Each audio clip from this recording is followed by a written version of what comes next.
അതായത് മിഷൻ പ്രവർത്തനവും ചാരിറ്റി എന്ന് പറയുന്നത് പ്രൊഫഷണലായിട്ട് ചെയ്യുന്നവരുണ്ട്. അതായത് പണവും അതിൻ്റെ കച്ചവടവും, വിദേശത്ത് പണം വരുന്നു, അതിൻ്റെ ഇത്ര ശതമാനം ചിലവാക്കുന്നു, ഇത്ര ശതമാനം പോക്കറ്റിലൊക്കെ ഒക്കെ ഈ സംഭവങ്ങളുണ്ട്. ഒത്തിരി എണ്ണത്തെ പിടിച്ചിട്ടുമുണ്ട്. അതിനെ ഒരു മിഷൻ വർക്കായിട്ട് ഞാൻ കണക്കാക്കുന്നില്ല. മിഷൻ വർക്ക് എന്ന് പറയുന്നത് ഒരു ഡൗൺ റോഡനായിട്ടുള്ള മാർജിനലൈസ്ഡ് ആയിട്ടുള്ള കമ്മ്യൂണിറ്റി, ആ കമ്മ്യൂണിറ്റിയെ അവരെ അപ്ലിഫ്റ്റ് ചെയ്ത് മുന്നോട്ട് കൊണ്ടുവന്ന് എഡ്യൂക്കേഷനിൽ കൂടെ അവർക്ക് അവരുടേതായ ഐഡൻറ്റിറ്റിയും സമൂഹത്തിലുള്ള സ്ഥാനവും കൊടുക്കുമ്പോഴാണ് ഒരു മിഷൻ വർക്ക് അക്കംപ്ലീഷ് ചെയ്യുന്നത്. അതാണ് മിഷൻ.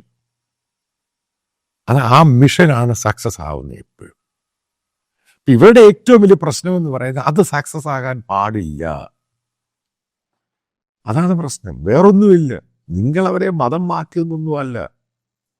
അവനെ എഡ്യൂക്കേഷൻ കൊടുത്ത് അവൻ്റെ ഐഡൻറ്റിറ്റിയോടുകൂടി അവനെ ഒരു മനുഷ്യനാക്കാൻ, ആ മനുഷ്യനെ അക്സെപ്റ്റ് ചെയ്യാൻ ഇവർ തയ്യാറല്ല. ഈ ബാക്കിയൊക്കെ പറയുന്ന തയ്യാറെന്നൊക്കെ പറഞ്ഞ് പബ്ലിക്ക് പറയുന്നതേ ഉള്ളൂ. സനാതന ധർമ്മം മനുസ്മൃതിക്കാതെ ഇവരെ എങ്ങനെ അക്സെപ്റ്റ് ചെയ്യാൻ പറ്റും?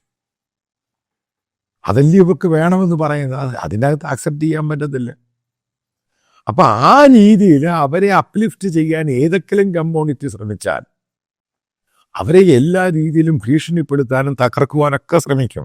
അതായത് പഴയ പോലെ ആയിരിക്കില്ല ഇനിയും വരാനുള്ള ദിവസങ്ങളിൽ. അപ്പോൾ ഒന്ന് രണ്ട് ഉദാഹരണങ്ങൾ ഞാൻ പറയാം. ഏറ്റവും ടഫായിട്ടുള്ള സ്ഥലങ്ങളിലാണ് മിഷണറി പ്രവർത്തനം ഏറ്റവും സക്സസ് ആയിട്ടുള്ളത്. ഏറ്റവും ടഫായിട്ടുള്ളിടത്താണ്, ആ ടെറയിലും അവിടെയൊക്കെയാണ് മിഷണറി വർക്കുകൾ ഏറ്റവും സക്സസ് ആയിട്ടുള്ളത്. അതിന് ഏറ്റവും വലിയ ഉദാഹരണമാണ് ഇസ്ലാമിക രാജ്യമായിട്ട് പല വർഷം, അതായത് ഖുമൈനിയുടെ ഭരണം വന്ന ശേഷം അവിടെ എത്ര വർഷം എടുത്തു? ഏകദേശം 30-40 വർഷം എടുത്തുള്ളൂ.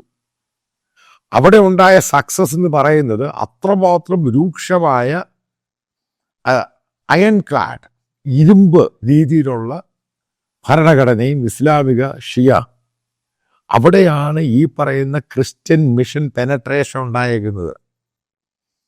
അവിടുത്തെ പോലെ നിയമം കാഠിന്യം എവിടെയെങ്കിലും ഉണ്ടോ? ഇപ്പോൾ അവിടുത്തെ ക്രിസ്തുമസ് ആഘോഷം ഭയങ്കരമാണ്. ചരിത്രത്തിൽ ആദ്യമായിട്ട് അലി ഖമൈനി, അതായത് അവിടുത്തെ ഖമൈനി, ക്രിസ്തുമസ് വിഷ് ചെയ്യാൻ വേണ്ടി അവിടെ ഒരു ക്രിസ്ത്യാനികളുടെ വീടുകളിൽ പോകുന്നു. അതാ മാറ്റം.